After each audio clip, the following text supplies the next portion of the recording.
Hello, magandang hapon po sa atin lahat. Ako po si Kuya Alex. Ayan, nandito po tayo para magtanim po ulit ng ating halaman. Tinatawag po nilang fireball plant. Ayan, nandito po siya guys. Ayan, papakita ko po sa inyo. Ayan, parang sibuyas po yung kanyang laman. Ayan, ayan parang sibuyas po yan. Napakaganda po ng bulaklak nito guys, para kulay red orange, parang ganyan, parang red orange po ang kanyang bulaklak, ang kulay po. Ayan. Dilipat po natin ang paso guys. Ayan. Kaya kumuha na po tayo ng ito, yung 10 liters na 10 liters na galon na Wilkins. Ayan, Nature Spring. Ayan. At pisahan na po natin. Tanggalin po muna natin yung kanyang cover.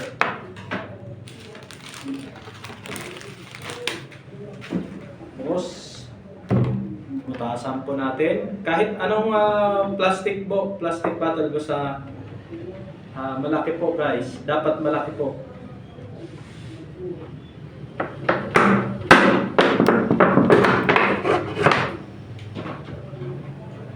Kahit ano po ang inyong gamitin, basta malaki. Mas malaking container, mas maganda po. Mabilis po siya dumami guys. Ayan. Ayan na po. Huwag po natin itatapon yung mga ganitong plastic container kasi pwede po itong mapagtaniman. Tapos putasan po natin para hindi po ma-stuck yung tubig.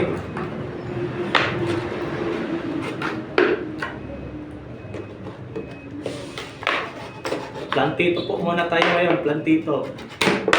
Kasi wala po tayong magawa dahil ulan-ulan po.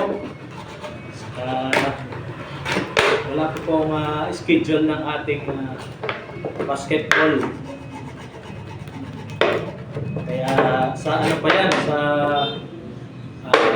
Saturday, Friday, Saturday, Sunday po kasi ang schedule po natin live sa basketball po. Kaya plug dito po muna tayo. Yan.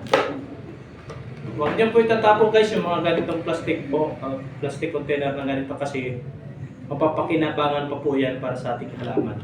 Tapos yan guys, nabutasan na po natin. Ayan, may mga butas na po yan. Ihanda po natin yung ating lupa. Ayan. Kumuha po tayo ng lupa. Lagyan po muna natin. Pag wala po tayong ginagawa, ayan, magtanim po tayo.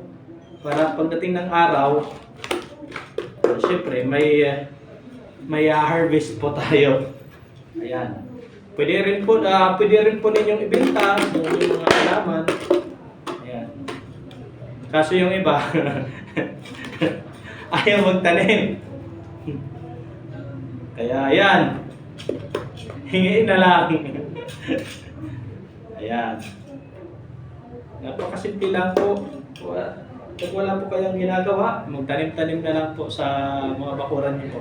Ayan, ito po, yung halaman po na ito ay tinatawag po nilang fireball. Napakaganda po ng bulaklak nito. I-update ko po kayo guys kapag namulaklak na po ito. Meron pa po rito isa, baka gusto niyo po, pwede ko pong ibigay sa inyo. Ayan. Ayan guys. Medyo nalalanta na siya kasi kanina ko pa binunot. Ayan. Ilagay lang po natin sa sentro. Tapos, maganda po mag-replant ngayon guys kasi umuulan-ulan.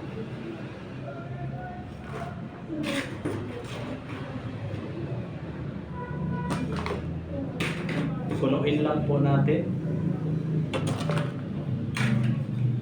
Ganun lang po yung gawin po natin para pag wala po tayong ginagawa, magtanim po tayo. Yan. Pagka gumanda na po ito, pwede nyo na pong ibenta. Depende na po sa inyo. Kung marami naman na po, pwede nyo rin ibigay yung iba. Yan. Gaya pa yung ginagawa ko, yung iba binibigay ko lang. Pero depende rin po sa mga halaman yan guys. Kasi may mga mamahalin rin na mga halaman. Tapos, siyempre,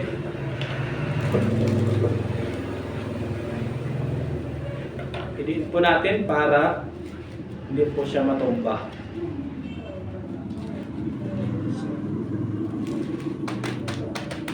So, ayan na po guys, yung ating fireball na halaman. Ayan. Kita niyo po. Ayan. Medyo ano po yung ating camera. Ano po?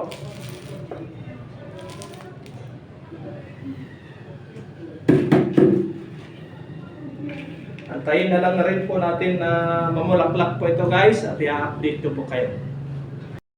So ayan guys, tapos na po natin itanim ang ating fireball plant. Ayan po. Kita niyo na po, napakaganda na po ng kanyang pagkatanim at saka fertile po ang kanyang lupa nating ginamit. So, antayin na lang po natin guys pagka mamulaklak po ito. I-update ko po ulit kayo. Ako po ulit, Kuya Alex, ang inyong lingkod. Bye-bye!